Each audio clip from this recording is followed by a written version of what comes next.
सीताराम ठाकरे कोणालाच माहिती नाही आहेत. माहिती असतील कसे?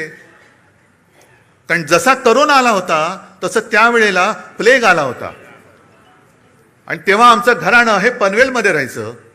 आणि प्लेग म्हणजे काय? लागला की गेला, म्हणजे कोणाला गाठ आली का गेलाच. आणि त्याच वेळेला मग ते रँड वगैरे ते सगळं झालं, ते पुण्यामध्ये ते तिकडे. पण मृतदेह वाहून न्यायला कोणाची तयारी नव्हती, हिंमत होत नव्हती. तेव्हा प्रबोधनकारांचे वडील सीताराम ठाकरे आणि त्यांच्या सगळ्या मित्रमंडळींनी हे मृतदेह वाहण्याचं काम केलं आणि त्याच्यात ते घेऊन ते गेले.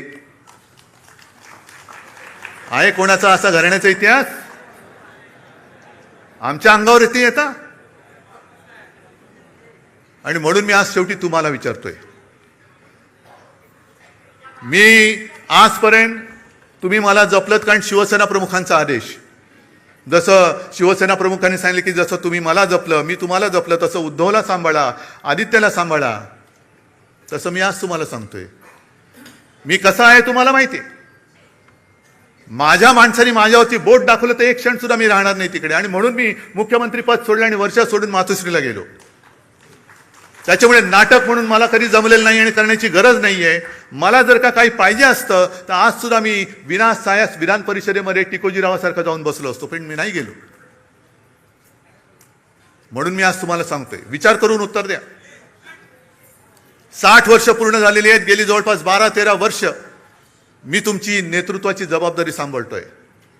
पण जे आरोप माझ्यावरती होत आहेत ते जर तुम्हाला खरं वाटत असतील तर तुम्ही मला सांगायचं, मी आत्ता या पदावरनं पाय उतारवायला तयार आहे. फक्त माझी एक अट आहे की ही सोन्यासारखी शिवसेना चोराच्या दरोडेखोराच्या हातात जाऊ द्यायची नाही.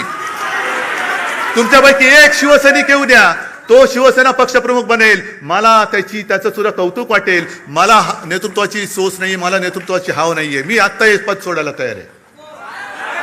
पण कोणी लाचार, गद्दार, भेसळयुक्त रक्ताचा माणूस माझ्यावरती आरोप करत असेल तर त्याला उत्तर हे तुम्ही द्यायचं आहे. बाकी मी डगमगलेलो नाहीये, मी खचणारा नाहीये. अनेक संकट आली, अनेक वादळं आली, मी पळणारा नाहीये. मी पहाडासारखा उभा राहीन, जबाबदारी स्वीकारेन. पण तुमच्या मनात जोपर्यंत विश्वास आहे तोपर्यंतच हे मी करेन. आणि ज्या क्षणी तुम्हाला वाटेल त्या क्षणी मी हे पद सोडल्याशिवाय राहणार नाही. जय हिंद, जय महाराष्ट्र.